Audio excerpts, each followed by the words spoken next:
gente vai falar sobre o mundo após a Primeira Guerra.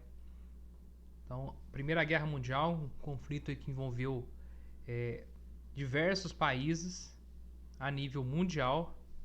E após a guerra, a gente já falou sobre algumas consequências. Vou deixar aqui no card também, nos vídeos aí relacionados, para quem quiser dar uma revisada, as consequências dessa guerra que levaram o mundo a diversas mudanças.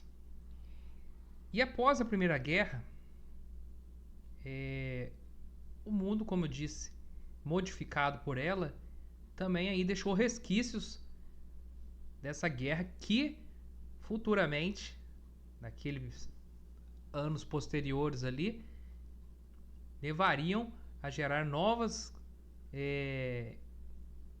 conflitos de interesses e conflitos aí que ficaram engasgados na garganta de alguns países envolvidos. Então vamos falar um pouquinho disso para vocês entenderem a respeito do mundo como estava após a Primeira Guerra Mundial. Então a Primeira Guerra Mundial causou profundas transformações no cenário político, social e econômico a nível mundial. Segundo algumas estimativas, os diversos confrontos ocorridos ao longo desses 4 anos foram responsáveis pela morte de cerca de 8 milhões de pessoas. A gente falou aí já também nas consequências, por volta aí de 8, 10 milhões de pessoas. Além disso, cerca de 20 milhões de pessoas sofreram algum tipo de sequela em consequência do conflito. Então, é aquela coisa, se você vai para a guerra como soldado ou como civil, você pode sair com vida.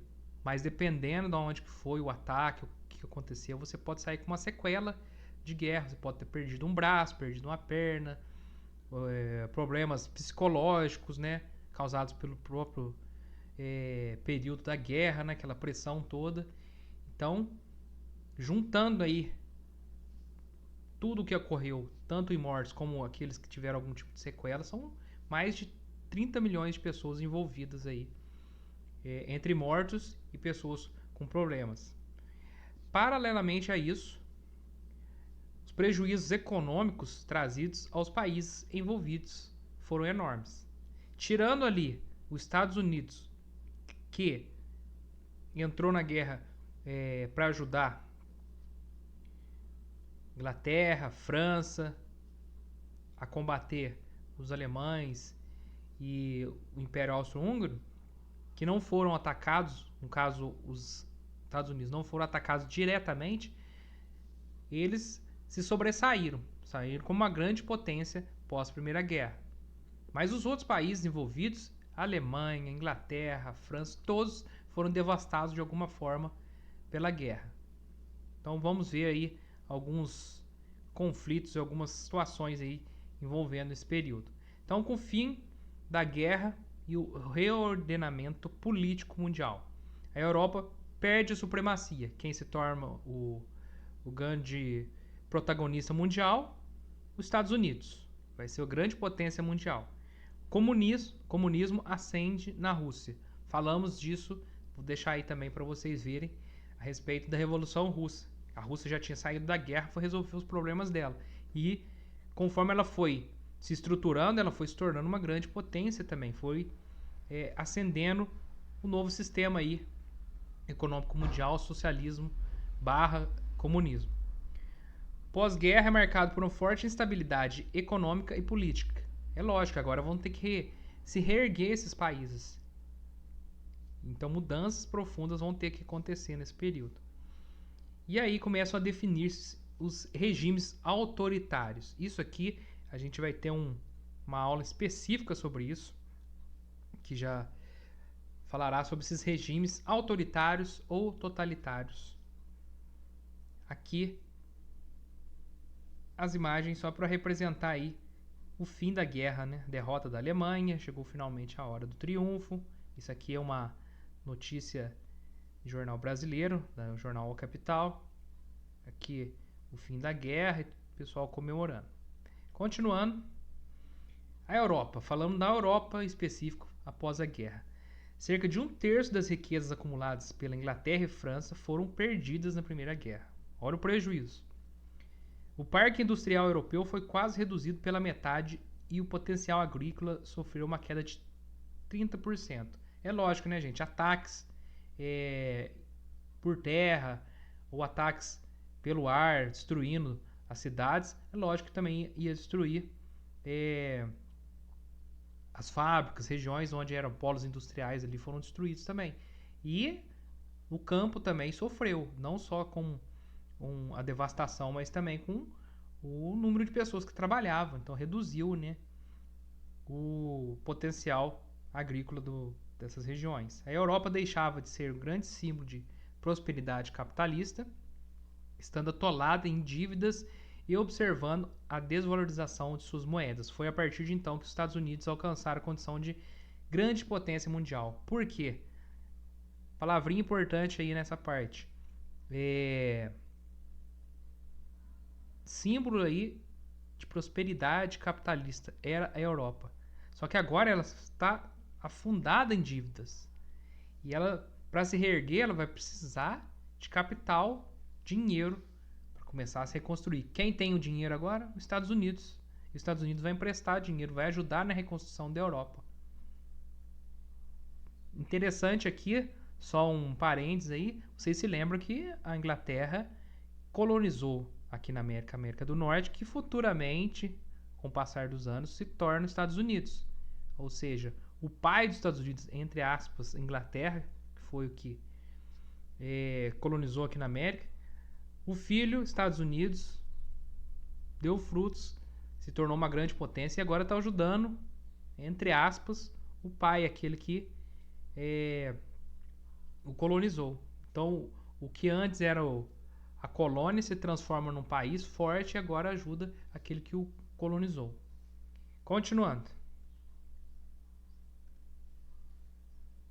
Falando nos Estados Unidos, a grande potência mundial. Apesar de também ter sofrido com significativo número de baixas e gastar aproximadamente 36 bilhões de dólares. Detalhe, teve baixas de soldados, pessoas que morreram, mas fora, lá na Europa, que foram até a Europa para lutar. Não dentro dos Estados Unidos, o país Estados Unidos ali, não houve ataques. Os Estados Unidos tiveram suas compensações. No ano posterior, no ano depois da guerra, né, o país triplicou suas exportações em comparação ao ano de 1913 e a renda nacional atingiu um valor 2 vezes maior. Ao mesmo tempo, outras nações que não se envolveram diretamente no confronto também ganharam com a Primeira Guerra por não terem sofrido consequências, assim como países da Europa sofreram. Então, os Estados Unidos aumentou suas riquezas porque começou a vender mais, principalmente para a Europa, que precisava se reerguer novamente. E outros países, assim como o próprio Brasil, vai começar um processo de industrialização também. Falando sobre isso, países não industrializados. Os países não industrializados ampliaram as exportações de gêneros agrícolas e matéria-prima. Além disso, a retração econômica europeia serviu para que algumas dessas nações, como o nosso querido Brasil, pudessem ampliar suas atividades industriais, substituindo internamente os mercados outrora controlados pelas nações europeias. O Brasil agora começa a investir nas indústrias e como fora do Brasil países da Europa estão precisando agora também dos produtos, vai ser uma ótima pedida para poder exportar e lucrar, aumentando assim os ganhos e a economia do país. No Oriente, no caso o Japão em específico, lucrou com domínio sobre mercados do Pacífico e no incremento de sua produção de algodão e aço. Lembrando que pós Primeira Guerra, um dos países que saiu fortalecido, grande, chamado Tigre Asiático, saiu fortalecido da Primeira Guerra Mundial, apesar de não ter participado diretamente, foi o Japão, a grande potência ali da Ásia. Também falaremos bastante do Japão quando chegarmos no tema Segunda Guerra Mundial. Então já fiquem aí ligados que o Japão tem uma peça fundamental aí na Segunda Guerra Mundial. As questões políticas e seus desdobramentos. Na questão política, a Europa começou a sofrer uma verdadeira crise de valores. Em meio às desilusões de um continente destruído, as tendências comunistas e fascistas começaram a atrair boa parte da população. Falaremos em específico de fascismo no próximo tema nosso, na próxima aula. Então aqui já está dando indícios de como a Europa começou a lidar com essas incertezas. Lembrando, a Europa está destruída, precisa se reconstruir. Para reconstruir a Europa precisa de pulso firme, pessoas de atitude. Só que isso também muitas vezes é levado para um outro lado, um lado autoritário, que falaremos no tema seguinte. Ao mesmo tempo, tendo caráter extremamente punitivo, os tratados que deram fim à Primeira Guerra incitaram um sentimento de ódio e revanche. Algumas décadas mais tarde, prepararam o palco de uma nova guerra. Já vimos esse filme uma vez. Guerra Franco-Prussiana. A Alemanha consegue a região de Alsácia-Lorena e, através dessa conquista dessa região, gera o ódio dos franceses contra os alemães. E lá na Primeira Guerra a gente sabe o que aconteceu. Foi o motivo aí, aproveitando de todos aquelas causas ali, levaram aí a Primeira Guerra Mundial, a França, a ir contra a Alemanha no chamado revanchismo francês. Agora vai ser o contrário. Agora quem está cheia de ódio, cheia de fúria, é a Alemanha. Por tudo que passou no Tratado de Versalhes.